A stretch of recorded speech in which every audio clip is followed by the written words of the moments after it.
दोस्तों, दिन भर में हम इतना कुछ बोलते हैं और सुनते हैं, बहुत कुछ पढ़ते हैं और समझते हैं।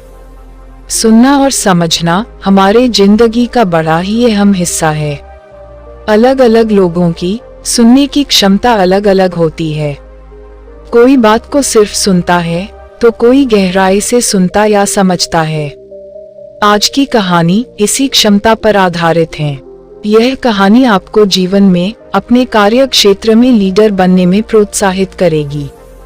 राजा महाराजाओं का दौर जब चल रहा था, तब किसी राजकुमारों को राज आसन पर बिठाने से पहले उसे उस लायक बनाना होता था।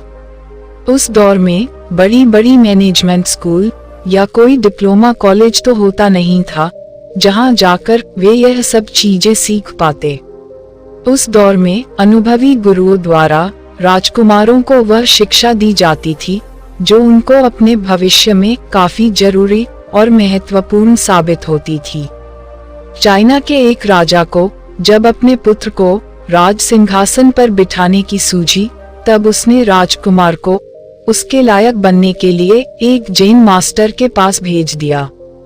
मास्टर ने राजकुमार को कुछ दिनों तक तो अपने पास रखा और बाद में 1 साल के लिए राजकुमार को जंगल में जाकर रहने का आदेश दिया।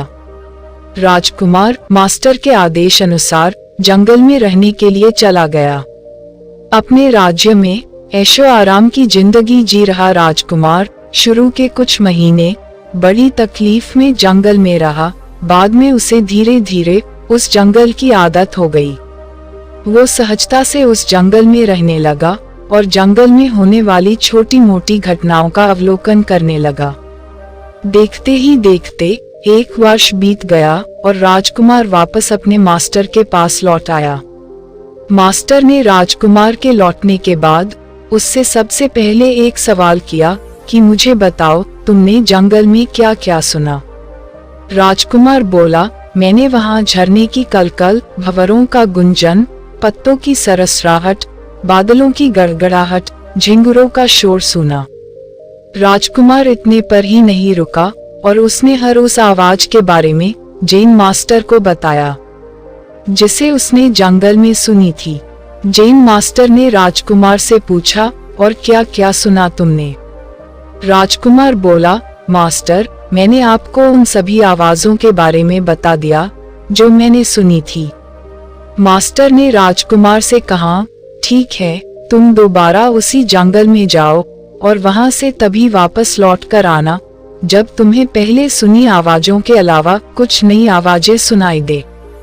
पूरा 1 साल जंगल में बिताने के बाद राजकुमार यह सोच रहा था कि अब उसे अपने राज्य में वापस जाने के लिए मिलेगा, लेकिन मास्टर ने उसे फिर से वही जाने का आदेश दिया। बेमन से राजकुमार फिर से उसी जंगल में वापस लौट गया। कुछ दिनों तक राजकुमार को कोई भी नई आवाज नहीं सुनाई दे रही थी। वह जो भी आवाज सुनता था उसे लगता था यह आवाज तो वो कई बार सुन चुका है।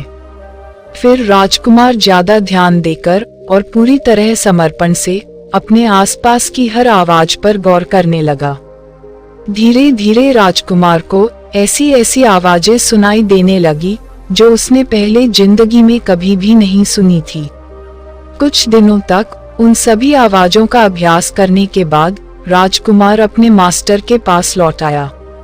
राजकुमार इस बार बहुत प्रसन्न चेहरे के साथ अपने मास्टर को उन सभी आवाजों के बारे में बताने लगा जो उसने इस बार सुनी थी। राजकुमार ने कहा, मास्टर, शुरू में मुझे सारी वही आवाजें सुनाई दे रही थी जिन्हें मैं बरसों से सुनता आ रहा था। फिर मैंने ज्यादा ध्यान लगाया तो मुझे वो आवाजें भी सुनाई देने लगी जो आमतौर पर सभी को नहीं सुनाई देती है। मास्टर ने पूछा, कौन सी आवाजें? राजकुमार बोला, मैंने इस बार कलियों की खिलने की आवाज सुनी, बारिश की बूंदों की रमझट सुनी, मैंने किरणों को जमीन पर टकराने का स्वर और बहती हवा की धुन भी सुनी। राजकुमार की बातें सुनकर जैन मास्टर बहुत खुश हो गए। मास्टर ने कहा, अब तुम राजा बनने के लिए बिल्कुल तैयार हो, क्योंकि अब तुम उन आवाजों को भी सुन सकते हो जो अनसुनी है। हर राजा में यह गुण होना चाहिए कि प्रजा की वो कही और अनकही बातें और भावनाएं समझ ले, तभी वो सही फैसले ले सकता है, उनका विश्वास जीत सकता है और उन्हें सुखी रख सकता है। इस कहानी से ये सबसे बड़ी सीख हम ले सकते हैं कि अगर हम अपने जीवन में या करियर में किसी भी फील्ड में सफल होना चाहते हैं, तो हमें उसके हर पहलू, जिसे सब जानते हैं और उन्हें भी जिनसे अभी भी लोग अनजान हैं, समझना चाहिए और उनमें एक्सपर्ट बनना चाहिए।